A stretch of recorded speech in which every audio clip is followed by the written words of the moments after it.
Hi, this is where I start my day. The first thing I do when I come into the studio is pop into our little office. Like most dance studios, I think at this time of year, many have got shows going on, examination sessions, Christmas of course. The office is not the most tidy of places. We have papers going for this, that and the other. We have two monitors here. The first thing I would probably do is look at the emails. No, I'm telling a lie. I actually have somebody else to look at the emails for me and tell me what to do. If I'm totally honest, I don't like paperwork. I still love to teach. And I think from this point in the office, we'll say goodbye and I'll see you in the ballroom.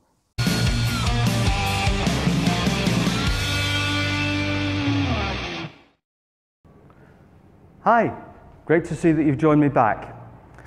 My name's Michael King, and we're going to cover all things dance. Today we're going to cover a ballroom dance, and we're going to start with a walk. Now that sounds like a really strange thing to do. I think there are some primary directives, a little bit like Star Trek, when we do this. And I think one of the primary directives, of course, is the hold, the stance, which we will cover, but also the walk. When we dance ballroom, we class 3-4 of the dances as swing dances. In other words, the leg moves. The leg swings past the other. One of the common mistakes that you tend to see, if you think about it sensibly, unless you've got some form of condition, or you're John Wayne, you wouldn't walk like that. The hell I would. One leg would always pass the other. Now I would call this a prime directive, so that every step that you take, there is a feeling that the leg comes through. I have a little saying that Confucius say, man who no stand on one leg nor other will fall on arse. And the times that you see people when they're learning to dance, trying to dance that on a waltz is absolutely untrue. All the same with the foxtrot. You see somebody dancing a foxtrot and they will dance that. So one foot will always pass the other. Now this actually makes pure sense. As you walk down the floor or walk in the street, you would walk one foot past the other. This will have a knock-on effect. Everything in dancing, one thing affects another. And it has so many developments out, like a tree, basically. Let's take a reverse turn in foxtrot as our example. If we take our step forward, and we'll come on to CBMs in a different video, and CBMPs, and what all these clever words mean, and they're very, very simple if we understand them. As we take our next step, that foot position will come through. It will not rotate off the left foot to take the leg to side.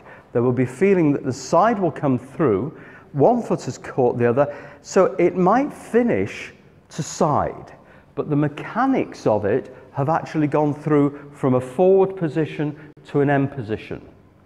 If you just started your dance career, whereas a child or an adult who's learning to dance a spin turn, you will be taught that your spin turn as a lady will have a brush point.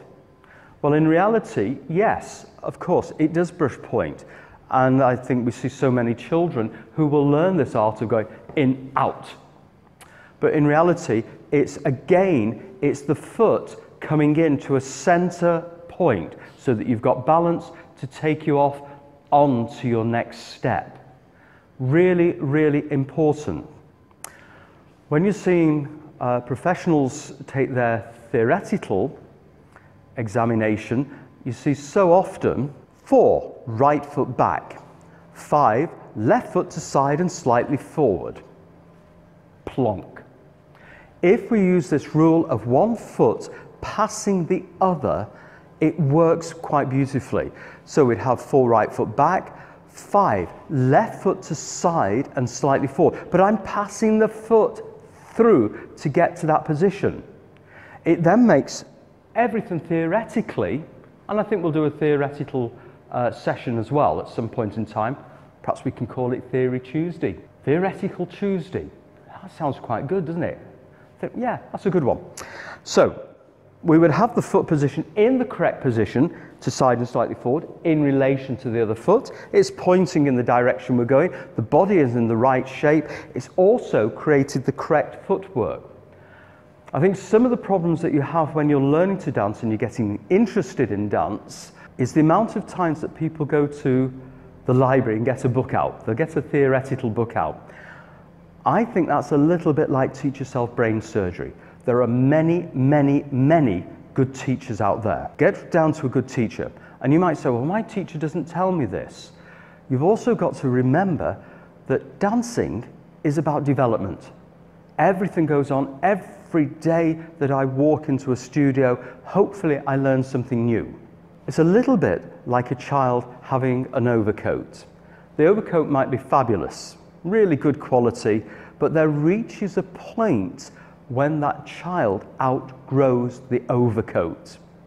And that's what happens with your dancing. You need to move on. What you're being told, that overcoat at that time in your development is really, really good for moving on to the next stage of your dancing. The idea of one foot passing the other within a framework, and the frame we're going to talk about at a different time, is very, very important. There are exceptions, of course, to these things. There are things called pivots and pivoting actions. And if you're new to dancing, we will explain these in different videos. It's going to be really, really quite exciting. It's a lifetime journey. It's an exciting journey. When we dance a pivot, the leg line is slightly open to allow the partner to step between. We turn, the leg line becomes crossed. Obviously, if we're going to dance that, we can't have one foot passing the other. So there are exceptions to everything that we do. This really is a very basic understanding of the swing dances, the waltz, the foxtrot, the quickstep, the Viennese waltz. Just as a matter of interest, the Viennese waltz is the grandfather of all ballroom dancing. It has to be. It's the first time that a man held a woman in ballroom hold. So the way in which we move, the way in which we learn to turn, must come from Viennese waltz. It was absolutely outrageous when it came. Viennese waltz, it was basically like doing pole dancing for your grandmother. It was outrageous. But of course, all the techniques must come from Viennese waltz. And one of the things that we learn is that as we step, we must pass the leg. We must pass the leg. Now, obviously, if you're stood slap bang wallop in front of each other, that's not going to be possible. And that's something that we will cover in a future video of where we're going to place the partner in relation to yourself. So if you're dancing the leader, you will have a certain frame, and they talk about frame on Strictly all the time. Whilst we're on Strictly, the amount of people that come in to a dance studio and suddenly expect to dance like they do on Strictly in a week. I think there are certain things that we must appreciate. Many of the celebrities dancing on Strictly have had some form of dance training. Many went to stage school.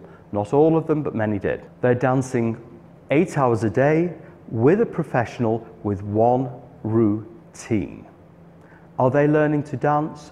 No, they're learning to perform a routine. I think that needs to be clarified. Some of them do an extremely, extremely good job at it though. I think really that's as much as I need to do for today. So, hope you've enjoyed it and see you later.